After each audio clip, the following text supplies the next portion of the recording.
പ്രമേഹത്തിന് ചികിത്സ എന്നുണ്ടെങ്കിൽ നമുക്ക് പലതരത്തിൽ പ്രമേഹം ചികിത്സിക്കാം. ഇപ്പം പ്രമേഹത്തിന് ഗുളികകളുണ്ട്, ഇൻസുലിൻ ഉണ്ട്.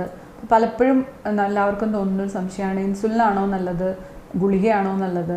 അപ്പം നമുക്ക് ഏറ്റവും നമ്മളുടെ പ്രമേഹ രോഗത്തിൻ്റെ ആ ഒരു അവസ്ഥ, അതല്ലെങ്കിൽ ഏത് തരം പ്രമേഹമാണെന്ന് നോക്കിയിട്ടാണ് ചികിത്സ നിശ്ചയിക്കുന്നത്. അപ്പം ഞാൻ ടൈപ്പ് 1 പ്രമേഹം അതാണ് നമ്മൾ സാധാരണ കുട്ടികളിലാണ് കാണുന്നത്. പക്ഷെ എന്നിരുന്നാലും ഇപ്പോൾ പലപ്പോഴും വലിയവരിൽ പോലും ടൈപ്പ് 1 രീതിയിലുള്ള പ്രമേഹങ്ങൾ, മോഡിയിലാട എന്നൊക്കെ പറഞ്ഞിട്ട് വേറെ തരത്തിലുള്ള പ്രമേഹം കണ്ടുവരാറുണ്ട്. അപ്പോൾ ചില രോഗികൾക്ക് നമുക്ക് ഇൻസുലിൻ മാത്രമേ, ഇപ്പോൾ ടൈപ്പ് 1 ആണെങ്കിൽ നമുക്ക് ഇൻസുലിൻ മാത്രമേ ഉള്ളൂ ചികിത്സ, വേറെ ഒരു ചികിത്സാ രീതിയും പറ്റില്ല. അതുപോലെ തന്നെ ചിലതരം പ്രമേഹങ്ങൾക്ക് ഇൻസുലിൻ മാത്രമേ പറ്റുള്ളൂ. അത് പ്രമേഹത്തെക്കുറിച്ച് പഠിച്ച ഒരു ഡോക്ടറുടെ സഹായത്തോടെ ചികിത്സ നിശ്ചയിക്കണം. പിന്നെ വേറൊരു കാര്യം പ്രത്യേകം ശ്രദ്ധിക്കാനുള്ളതെന്ന് വെച്ച് കഴിഞ്ഞാൽ, ഇപ്പോൾ നമ്മൾ പ്രമേഹ രോഗം നമ്മൾ കണ്ടുപിടിക്കുമ്പോൾ രക്തത്തിലെ പഞ്ചസാരയുടെ അളവ് വളരെ കൂടുതലാണെങ്കിൽ അത് മറ്റുള്ള മരുന്നുകൾ തുടങ്ങി അത് കുറയ്ക്കാൻ സമയമെടുത്ത് കുറയ്ക്കുന്നതിനേക്കാളും നല്ലത് നമ്മൾ ഇൻസുലിൻ തുടങ്ങി ആദ്യം അത് നല്ല കൺട്രോളിൽ വരുത്തി പിന്നീട് ഗുളികകളിലേക്ക് മാറുന്നതാണ് ഏറ്റവും നല്ലത്. കാരണം നമ്മളുടെ അതിൻ്റെ ഒരു ഏറ്റവും വലിയ ഗുണം എന്ന് വെച്ച് കഴിഞ്ഞാൽ, നമ്മൾ രക്തത്തിലെ പഞ്ചസാരയുടെ അളവ് ഒരു പരിധി വിട്ട് കൂടി നിൽക്കുമ്പോൾ ആ ഒരു രക്തത്തിലെ പഞ്ചസാര തന്നെ നമ്മളുടെ ഇൻസുലിൻ ഉണ്ടാക്കുന്ന ബീറ്റാ കോശങ്ങളെ നശിപ്പിക്കാൻ കാരണമായി തീരും. അപ്പോൾ അതുകൊണ്ട് രക്തത്തിലെ പഞ്ചസാര എത്രയും പെട്ടെന്ന് കുറയ്ക്കുക എന്നുള്ളതാണ് പ്രമേഹ ചികിത്സയിലെ ഏറ്റവും പ്രധാനമായിട്ടുള്ള കാര്യം. അപ്പോൾ അതിനുവേണ്ടി ചിലപ്പോൾ ആദ്യത്തെ ഒരു 1-2 മാസമോ ചിലപ്പോൾ 6 മാസം വരെ നമ്മൾ ഇൻസുലിൻ എടുത്തു കഴിഞ്ഞ് പിന്നെ ഗുളികകളിലേക്ക് മാറാവുന്ന ഒരു അവസ്ഥ ഉണ്ടാവും. അത് ഡോക്ടറുടെ നിർദ്ദേശപ്രകാരം എടുക്കുന്നതാണ് എപ്പോഴും നല്ലത്.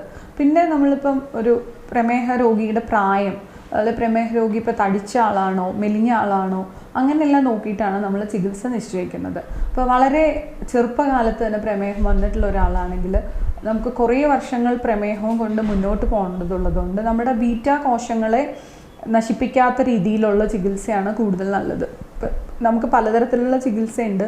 അപ്പോൾ ചില ഗുളികകൾ നമ്മുടെ ശരീരത്തിലുള്ള ബീറ്റാ സെല്ലുകളെ കൂടുതൽ പ്രവർത്തിപ്പിച്ച് നമ്മുടെ ശരീരത്തിൽ ഇൻസുലിൻ കൂട്ടുന്ന തരത്തിലുള്ള ഗുളികകളുണ്ട്. അപ്പോൾ ആ തരത്തിലുള്ള ഗുളികകൾ നമ്മൾ ആദ്യം തന്നെ തുടങ്ങിയാൽ നമുക്കൊരു കൂടുതൽ കാലം വരുമ്പോഴത്തേക്കും ആ ബീറ്റാ കോശങ്ങൾ നശിച്ചു പോകാനും പിന്നീട് നമുക്ക് ഇൻസുലിൻ അല്ലാതെ വേറെ ഒന്നും പറ്റാത്തൊരവസ്ഥ ഉണ്ടാവും.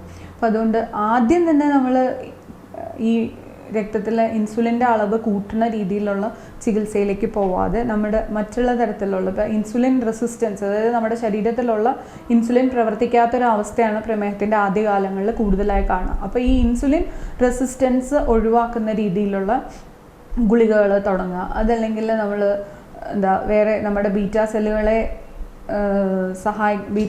നശിക്കാതിരിക്കാൻ സഹായിക്കുന്ന രീതിയിലുള്ള ഗുളികകളുണ്ട്. അപ്പോൾ അതുപോലെ നമ്മളിപ്പം ഇൻസുലിൻ മാത്രമല്ല, ഇൻസുലിൻ്റെ അളവ് കുറയുന്ന പോലെ തന്നെ ശരീരത്തിൽ ഗ്ലൂക്കോഗോൺ എന്ന് പറയുന്ന ഒരു ഹോർമോൺ കൂടിയിരിക്കുന്ന ഒരു അവസ്ഥയും പ്രമേഹ രോഗികളിൽ കാണാറുണ്ട്.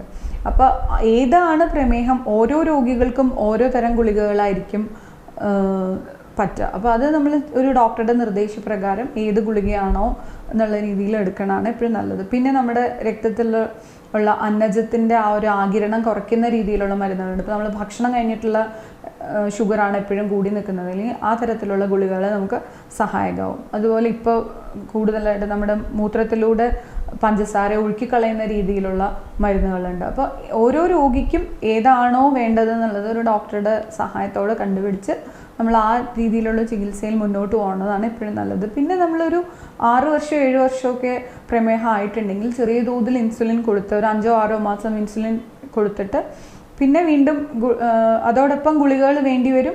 പിന്നീട് ഗുളികകൾ മാത്രമായിട്ട് നമുക്ക് കുറേ കാലം കൊണ്ട് കണ്ടിന്യൂ ചെയ്യാം. അപ്പോൾ എത്ര വേഗം നമ്മൾ ഇൻസുലിൻ എടുക്കുന്നോ അതാണ് നമുക്ക് എപ്പോഴും മറ്റുള്ള അവയവങ്ങളെ ബാധിക്കാതിരിക്കാൻ നല്ലത്. അപ്പോൾ അതുകൊണ്ട് നമ്മളൊരു 6 വർഷം അല്ലെങ്കിൽ 8 വർഷമൊക്കെ ആയ രോഗികളാണെങ്കിൽ നമ്മുടെ ഷുഗർ കൺട്രോളായി നിൽക്കുകയാണെങ്കിൽ പോലും ചെറിയ തോതിൽ ഇൻസുലിൻ എടുക്കുന്നതാണ് അഭികാമ്യം.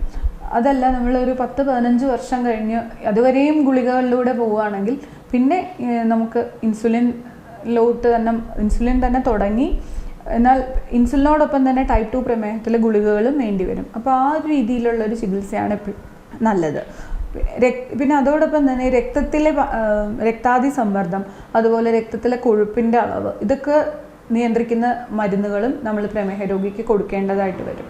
അപ്പോൾ ഈ പ്രമേഹം എന്ന് പറയുന്നത് നമ്മുടെ ഹാർട്ടിന് ഈ കാർഡിയാക് പ്രോബ്ലത്തിന് അല്ലെങ്കിൽ ഒരു ഇസ്കീമിക് ഹാർട്ട് ഡിസീസ് വരാനുള്ളൊരു സാധ്യത വളരെയധികം കൂടുതൽ ഉള്ളതിനാൽ നമ്മളെപ്പോഴും ഈ കൊളസ്ട്രോൾ കുറയ്ക്കുന്ന മരുന്നുകളും പ്രമേഹ രോഗികൾ കഴിക്കുന്നതാണ് നല്ലത്. ചെറിയ ആ ഒരു രക്തത്തിലെ കൊളസ്ട്രോളിൻ്റെ അളവ് കൂടി നിന്നാൽ എപ്പോഴും ഈ ഹാർട്ട് അറ്റാക്ക് വരാനുള്ള സാധ്യത വളരെ കൂടുതലാണ്. അപ്പോൾ ആ രക്തത്തിലെ കൊളസ്ട്രോളിൻ്റെ അളവ് കുറയ്ക്കുന്ന മരുന്നുകൾ അതോടൊപ്പം തന്നെ എടുക്കേണ്ടതാണ്. പിന്നെ രക്തസമ്മർദ്ദം കൂടുതലുണ്ടെങ്കിൽ അതിനുള്ള ഗുളികകളും ഈ പ്രമേഹത്തിൻ്റെ ഗുളികകളോടൊപ്പം നമ്മൾ കഴിക്കേണ്ടതായിട്ടുണ്ട്.